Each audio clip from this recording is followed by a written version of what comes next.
तर शेतकरी मित्र, सध्या आपण 19 जानेवारीपर्यंत हवामान अंदाज पाहणार आहोत. आणि शेतकरी मित्र, खास करून म्हणजे बंगालचा उपसागर आणि अरबी समुद्र या दोन्हीच्या मध्यभागी समुद्रामध्ये 2 चक्राकार दाब तयार झाले आहेत. आणि त्या दाबाचा प्रभावामुळे महाराष्ट्रात काय परिस्थिती राहील? तरी शेतकरी मित्र, त्या 2 प्रभावामुळं चेन्नई, कर्नाटक तसेच तेलंगणा या राज्यामध्ये पावसाचा अंदाज आहे आणि महाराष्ट्रामध्ये ढगाळ वातावरण आहे. तरी आपण शेतकरी मित्रांनी काय काळजी करायची गरज नाही की महाराष्ट्रात पाऊस येईल का? तरी शेतकरी मित्रांनो, सध्या तरी 19 जानेवारीपर्यंत पावसाचा कसलाच अंदाज नाही. परंतु परंतु 5 तारखेला ढगाळ वातावरण राहणार आहे. तसे 6 तारखेपासून वातावरणात परत बदल होत आहे. थोडे ढगाळ वातावरण कमी होईल. 7 तारखेला देखील वातावरण ढगाळ कमीच राहणार आहे. आणि 8 तारखेपासून परत असे ढगाळ वातावरण की चादर पसरल्यासारखे एकदम नॉर्मल ढगाळ वातावरण राहणार आहे.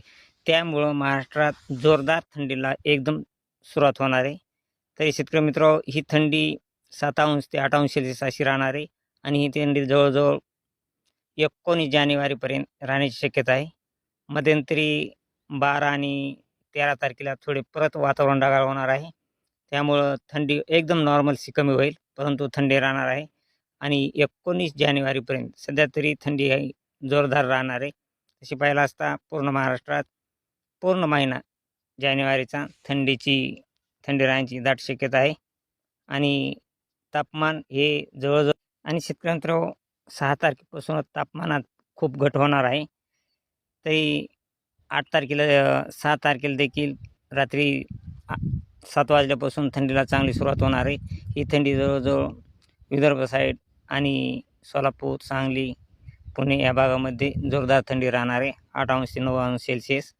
तसेच 7 तारखेपासून जोरदार आणखीन परत थंडीला सुरुवात होणार आहे.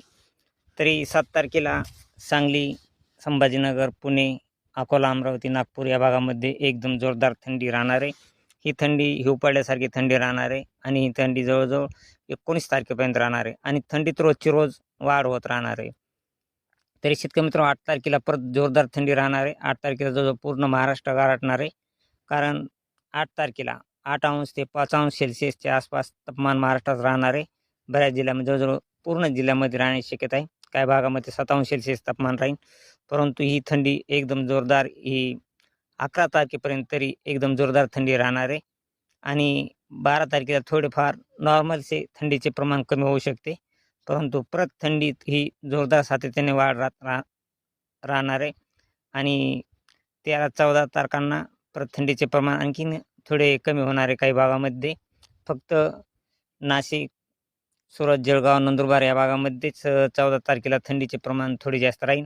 आणि इतर जिल्ह्यामध्ये परत थंडी थोडीफार कमी होणार आहे. ती थंडी जवळजवळ 14 आणि 15 तारखेला कमी राहणार आहे. आणि परत 16 तारखेपासून म्हणजे 15 तारखेलाच रात्री परत थंडीमध्ये परत आणखीन जोरदार वाढ राहणार आहे. आणि ही थंडी नाशिक, अकोला या भागामध्ये हिवपाळ्यासारखी थंडी पडणार आहे. तसेच संभाजीनगर या भागामध्ये देखील एकदम जोरदार थंडी राहणार आहे. तरी शेतकरी मित्र, अशीच रोजची रोज ताजी अपडेट पाहण्यासाठी आपल्या चॅनलला सबस्क्राईब आणि लाईक करा. जय हिंद, जय महाराष्ट्र, जय जवान, जय किसान.